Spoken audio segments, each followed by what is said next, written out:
रीवा जिले की एक तहसील है गुड़। गुड़ से यदि देखा जाए तो राजस्व के मामले सबसे ज़्यादा आते हैं। ऐसे ही ये एक शख्स हैं, एक इनकी ज़मीन थी, ज़मीन का बंटवारा हो जाता है, कई साल तक ये जोतते बोते हैं, कोई ऑब्जेक्शन लेने वाला नहीं होता है। लेकिन अचानक ऐसा क्या होता है कि इनके ज़मीन में स्टे लग जाता है। स्टे के बाद ना तो ये जोत पाते हैं ना बो पाते हैं, लेकिन जो विपक्षी पार्टी होता है वो बाकायदे इनकी फसल पे जो है तो टिट्टा चलवा देता है, ज़बरदस्ती जोताई बुवाई करने लगता है। दरअसल ऐसा इसलिए होता है क्योंकि जो विपक्षी पार्टी है उनका एक बेटा अचानक पटवारी हो जाता है। पटवारी हुआ तो रौब आ गया, धौस आ गई, पावर आ गई। उसने क्या किया कि न केवल इन्हें बल्कि इनके जो बाबा थे, कौन थे, बब्बा जी थे, सोचिए बुजुर्ग को थाने तक घसीट के ले जाया जाता है। क्या है पूरा मामला जान लेते हैं। क्या नाम है आपका? हमारा नाम रुद्र सिंह गहरवार है। हम फरेदा गांव के निवासी हैं। जो हमारी ज़मीन पुश्तैनी ज़मीन है वो गुड़ तहसील के रेरुआ गांव में लगती है और करीब आज 30 वर्ष 40 वर्ष पूर्व ये पुश्तैनी ज़मीन का बंटवारा हुआ था। टोटल ज़मीन का जो रकबा था 27 एकड़ 45 डिसमिल था, जिसमें 1/3 की हिस्सेदारी थी।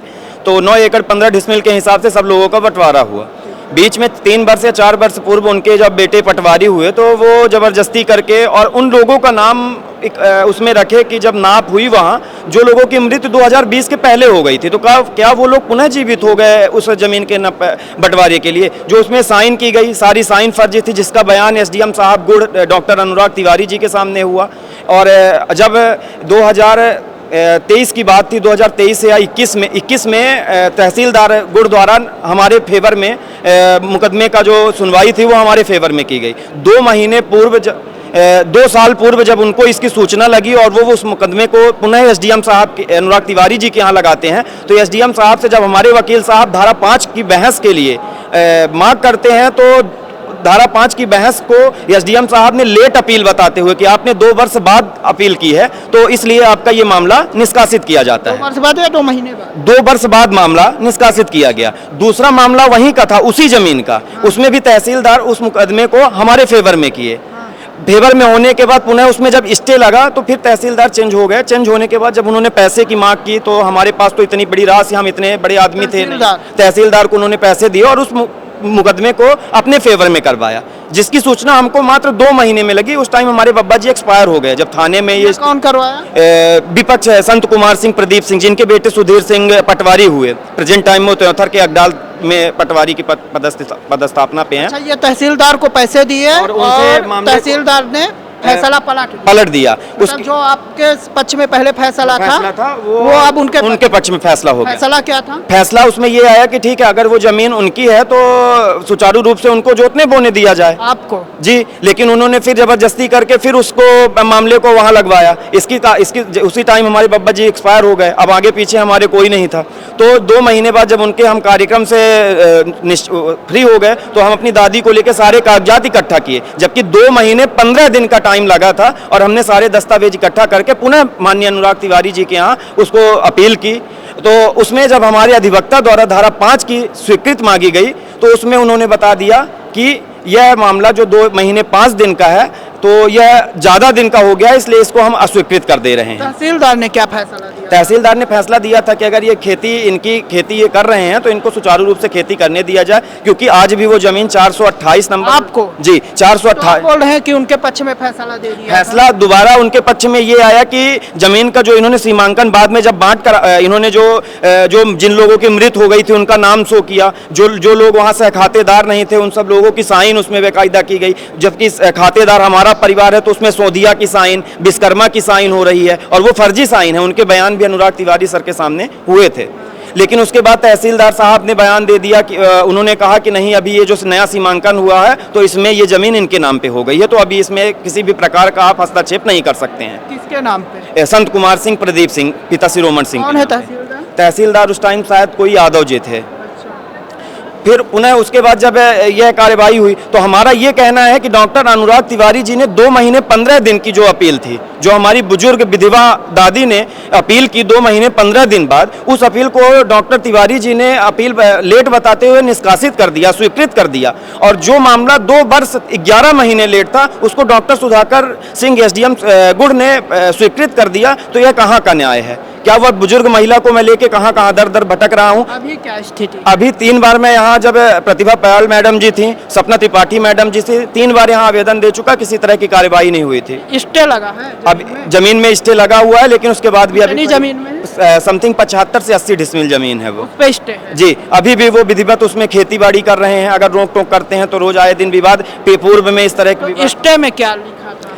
स्टे में ये लिखा हुआ है कि इसको किसी तरह का इसमें हस्तक्षेप ना किया जाए, ना किसी तरह की खेती की जाए, ना किसी तरह की गहन बेची की जाए। जमीन को उसी तरह से सुचारू रूप से पड़ी रहने दिया जाए। जब पुनः बंजर टाइप की पड़ी रहने दिया जाए, जब पुनः पूरी तरह से सह खाते की भूमि हो जाएगी, जब पुनः पूरा तरह से सीमांकन होगा, बंटवारे में जितनी जिसकी जमीन आएगी उस तरह का फिर कार्य किया जाएगा।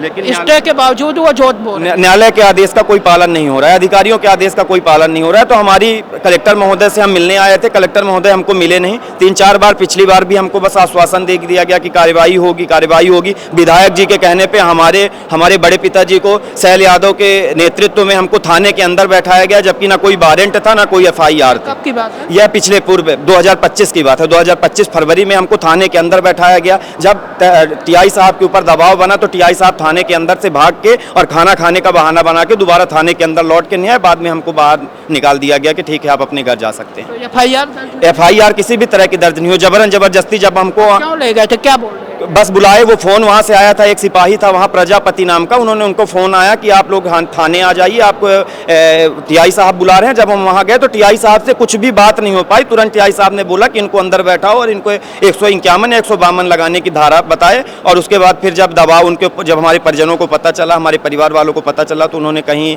से व्यवस्था बना के जब वहाँ गए और जब उन लोगों से बातचीत की तो फिर उन्होंने सीधे बाहर निकाल दिया, ना किसी तरह का मुकदमा लगा। तो बिना मुकदमे के थाने के अंदर बैठाया गया। उसके बाद भी आज भी हमारी रास्ता अवरुद्ध की जाती है। अगर हम खेत में जाते हैं अपने तो बार बार पटवारी जो आपके विपक्ष का बना है बच्चा, वो क्या कर रहे हैं? बार बार वो अभी पैसे के बलबूते ही काम हो रहा है। सुधाकर सिंह जी से हम प्रस्तुत सामने मिलकर सारे दस्तावेज रखे, तहसीलदार के दस्तावेज रखे, सारे दस्तावेज रखे। उन्होंने यह बोला भी कि नहीं, इसमें हम 2-3 दिन में निर्णय स्वीकृत कर देंगे इसको, लेकिन उसके बाद भी उन्होंने स्वीकृत कर दिया। तो पैसे का लेन देन हुआ। आपसे भी मांगे गए पैसे? हमसे मांगे गए थे। कितना पैसे? बोला गया कि 50,000 40,000 रुपए इसमें कुछ पैसे एसडीएम साहब के यहाँ से बाबू उनके मांगे के कुछ पैसे की मांग किया गया कि पैसे इसमें दे दीजिए। तो हम इसको कितना 40,000 रुपए पूर्व में भी एसडीएम अनुराग तिवारी के जमाने में भी ये मांग की गई हमसे कि पैसे इसमें 40,000 रुपए पैसे दे दीजिए। तो हम इसको खारिज कर देते हैं। बाबू की एसडीएम बोले?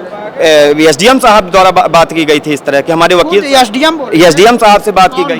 हमने एसडीएम साहब, हम पर्सनल जाते थे। सुधाकर सिंह अनुराग तिवारी जी के जमाने में ये बात हुई थी। अच्छा, अनुराग तिवारी ने क्या कहा कि 40,000 रुपए दे दीजिए तो इसमें अस्वीकृत कर देते हैं। और जब विपक्ष मतलब आपके समर्थन में फैसला आ जाए, मतलब उनका रिजेक्ट कर दिया जाएगा। जब हमने पैसे नहीं दिए, हमारे पास रिकॉर्ड था कि हमने, तहसीलदार भी हमारे फेवर में रिकॉर्ड किया गया है, तहसीलदार हमारे फेवर में मुकदमे की सुनवाई की है, तो हम पैसे क्यों दे भाई? हम हक की लड़ाई लड़ रहे हैं। और अभी सुधाकर सिंह जी द्वारा भी हमको आश्वासन मिला जब हम उनके पास। सिंह ने भी पैसे मांगे? जी, पैसे तो हमसे वो मांगे नहीं है, लेकिन आश्वासन हमको वो अपने से दिए थे। अब उस टाइम हम रिकॉर्डिंग वगैरह तो नहीं कर पाए क्योंकि वो प्रशासनिक अधिकारी हैं। तो उन्होंने आश्वासन दिया कि ये गलत है, तो इसका निर्णय हम बिल्कुल सही तरीके से करेंगे। लेकिन उन्होंने भी 2 दिन पूर्व धारा 5 अस्वीकृत कर दी है। ठीक है, तो सुना आपने कि कैसे ये पीस रहे हैं। एसडीएम बदल गए लेकिन इनकी तकदीर नहीं बदली। जो हक की लड़ाई ये लड़ रहे हैं, ये लगातार लड़ रहे हैं। गुड़ से आते हैं, रीवा कलेक्ट्रेट आते हैं, गुड़ तहसील जाते हैं, चप्पलें घिस रही हैं, लेकिन फैसला नहीं हो रहा है। फैसला किसके पक्ष में आ रहा है? जो इसका हकदार नहीं है। क्यों आ रहा है? क्योंकि उसका बेटा पटवारी है, पैसे वाला है, पैसे दे देते हैं, फैसला सुना देते हैं। इनसे पैसे मांगे जाते हैं, खुद बता रहे हैं कि आप पैसे दीजिए तो आपके पक्ष में फैसला। मतलब आप जो निर्णय होते हैं वो न्याय संगत नहीं होते, पैसे के दम पर होते हैं। और देखना दिलचस्प होगा कि इनकी लड़ाई कब सार्थक होती है। वीडियो जर्नलिस्ट सोनाली के साथ मैं नीरज, रीवा। श्रवण कुमारी senior secondary school Chirhula Rewa, जहां इस समय चालू है फ्री एडमिशन। जल्दी आएं और अपने बच्चों के बेहतर भविष्य के लिए एडमिशन करवाएं। नर्सरी से 12वीं तक